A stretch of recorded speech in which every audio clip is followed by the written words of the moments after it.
Hey guys, welcome back to the Cyanide podcast. I'm Eric Carnero, the founder of the YouTube channel Cyanide Gaming. Please tune into my channel and subscribe to see the greatest rivalries of all time in WWE history take place in a 2K16 game.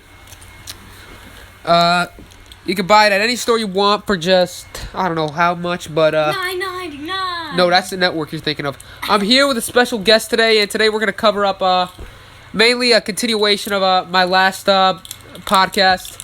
It was basically the road to Wrestlemania 32 in review.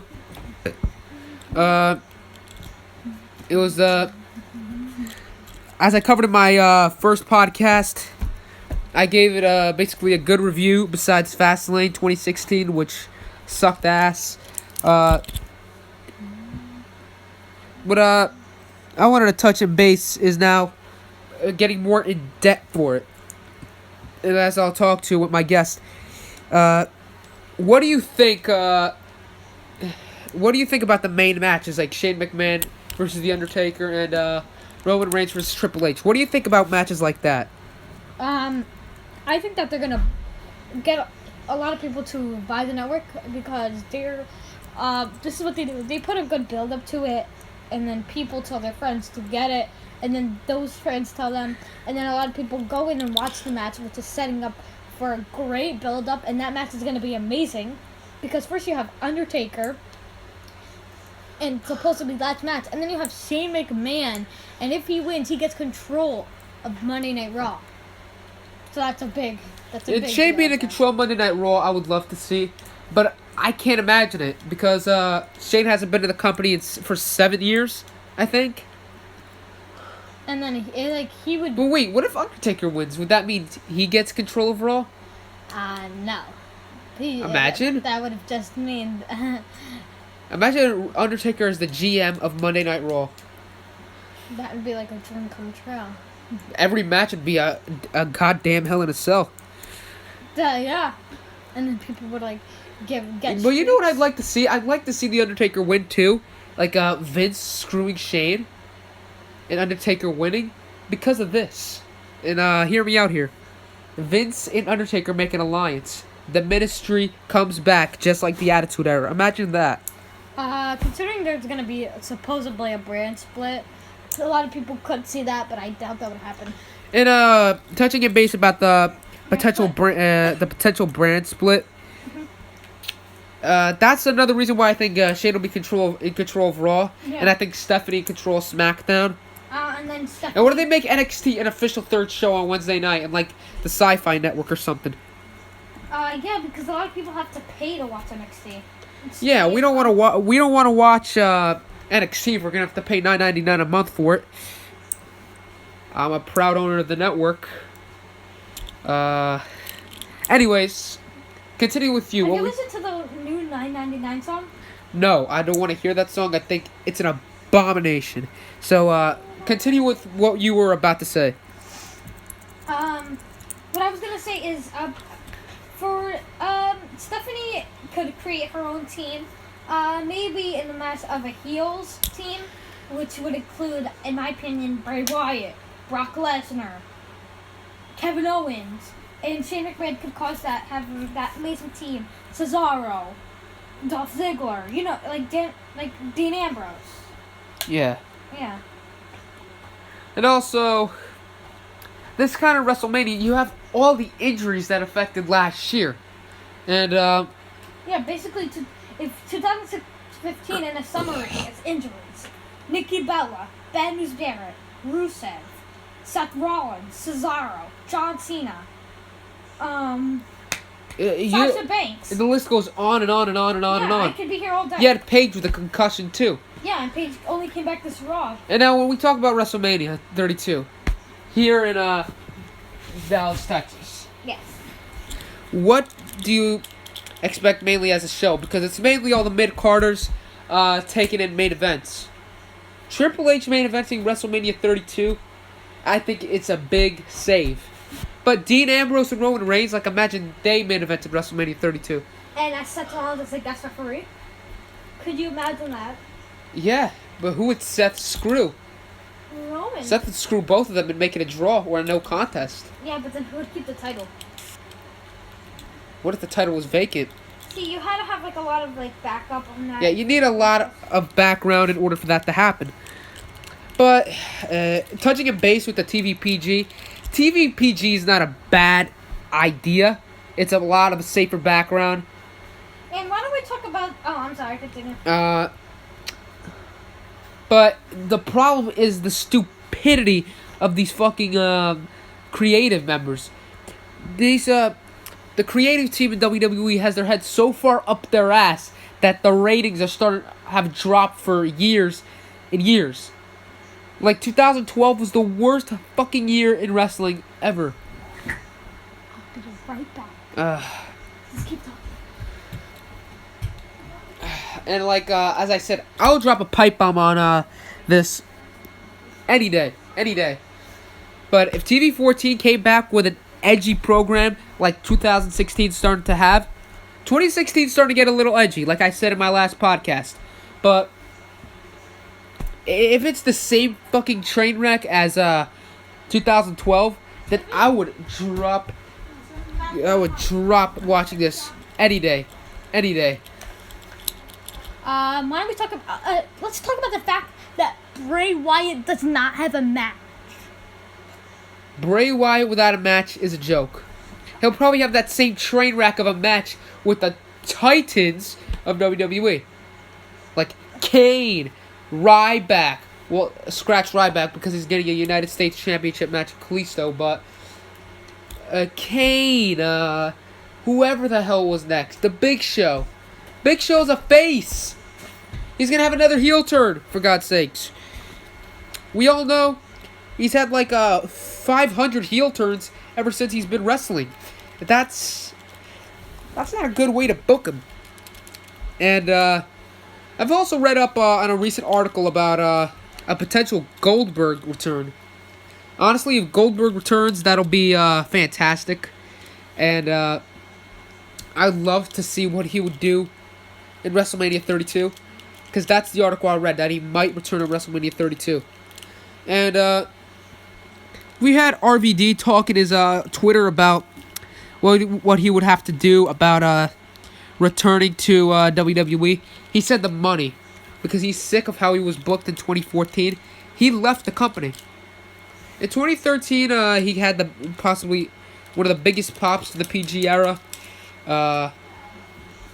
Honestly, they needed to book this guy better. I don't get why they had him in pre-shows with people who sucked. Jobbers. You put him against your Alberto Del Rios, who, not the 2013 or the 2011 Del Rio, the 2014 Del Rio, or like other people too. You put him in pre-shows. You put one of the most talented superstars in pre-shows that you couldn't get any success off that. What kind of money would you get off of it? Just because he's RVD? That's the joke of many of the. That's the joke that WWE Creative has become. It's become a joke, and honestly, they need to put me on that team. I would make the best storylines. Hell, if I owned my own company, I'd make it TVMA. I'd make the most edgiest products ever. Okay, I'd make the most edgiest products ever. Let's talk instead of just for a second. Have you watched the new Edge and Christian show? Edge and Christian is a good show. It's okay. It's not funny like they made us think it is. In my opinion, it's basically for stoners. They talked about. They said how. The show for me is just for stoners. They basically. said the company. They said they were talking about stuff WWE will never talk about. Yeah, they're getting a lot. They're getting very, very risky with that. They even put TNA in one of their copyright trademarks. And A. No, but if you watch the ending of one of them, this is the same week when TNA was looking for investors. Because they were for sale. I hope that WWE buys them. Yeah, I hope so. Because imagine the talent. You're going to get Jeff Hardy back, Matt Hardy back, Ethan Carter III back, and that'll make more room for the roster to make a brand split. Because right now, The roster is too small for a brand split. Yeah, including injuries too. Including injuries, exactly. You got Seth and Nikki injured. I think Nikki's gonna retire because even though she's been cleared, look at Daniel Bryan. He was cleared by 3 freaking doctors, and he's still retired. Yeah, but Daniel Bryan has had a career full of concussions. This is Nikki Bella's first injury, so not first. She also had a shin injury, but Yeah, I kind of see where you're going with that.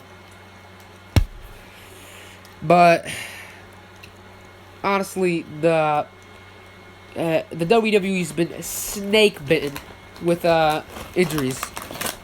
if only Randy can come back. I heard Cesaro. Yeah, when is Randy gonna come back? He was supposed to come back March 7th. We've been hearing rumors about like 4 superstars returning. It ended up not being true. And the way they booked Randy last year was total utter shit. Honestly, they made him face Sheamus in like the first match of the pay-per-view of SummerSlam. That's a joke. You're treating one of the biggest guys in your company like that. That is not good. That's like making John Cena have a kickoff match. That would be the shittiest thing ever. And that's why Bad News Barrett is reportedly leaving in the summer. Oh, I hope Bad News Barrett leaves. With the way it's been going, not for the road to WrestleMania. That's actually been good. For the first time, it's been good. But you're gonna have people like who winning championships? You had Kalisto winning championships. People from a tag team winning championships. Not people from a stable like DX. Like, that's a stable. There's a difference between a tag team and a stable. New Day is a stable, but they shouldn't have any singles titles at all. Because they're more a tag team than a stable. And they're an amazing tag team. They are an amazing tag That's team. what keeping the tag team That's what kept 2015 alive. Just like the Shield. They are what kept 2013 alive. And what kept 2012 alive? Brock Lesnar. He's what kept 2012 stable. He and The Rock too. That's what kept WWE stable. CM Punk. CM Punk's title reign too. That's what kept it stable. The rest was horseshit. I'm sorry that it just pisses me off. They need to return to edgy programming. I swear they do. What also pisses me off is that the fact that amazing wrestlers like you said, Randy Orton are used like shit. Yeah, it's Sheamus too. Sheamus is in some horrid tag team. That like the League of Nations. That The is social outcasts are disgusting. better. What? Social outcasts are better. Yeah. And now going to something different. What do you think about CM Punk debuting in possibly UFC 199? He's facing some fighter with a 2-0 record. Sorry about that. We had a short interruption, but we're back now. So what we were talking about, I was basically dropping a huge pipe bomb on how PG has destroyed the company. The idea of PG itself is not Bad. it's not bad, but It's also not great. it's also not the best thing ever. You know what I'm talking about? Mm-hmm. So, about this whole thing, what do you think ever since mid-2008 till now, what do you think was the best moment in all of TV PG? You gonna answer that question? Yeah, probably CM Punk beating John Cena. In Survivor Series 2011 or Money in the Bank? Money in the Bank. Money in the Bank was by far one of the greatest matches in WWE history itself. That's what they did right. The CM Punk John Cena feud was holy.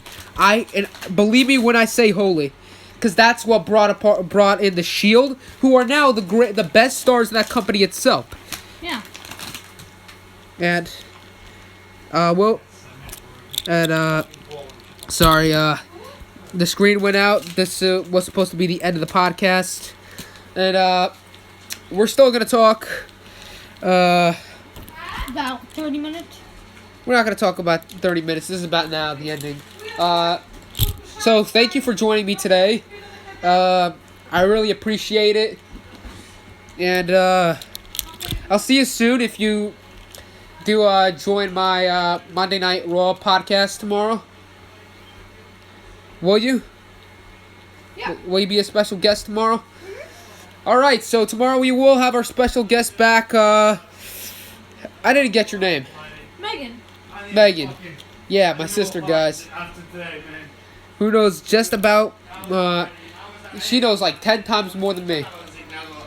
Basically, the main reason why I came back to watching wrestling. So, thank you guys. I'll see you tomorrow for my Monday Night Raw podcast. And thank you. Have a good night.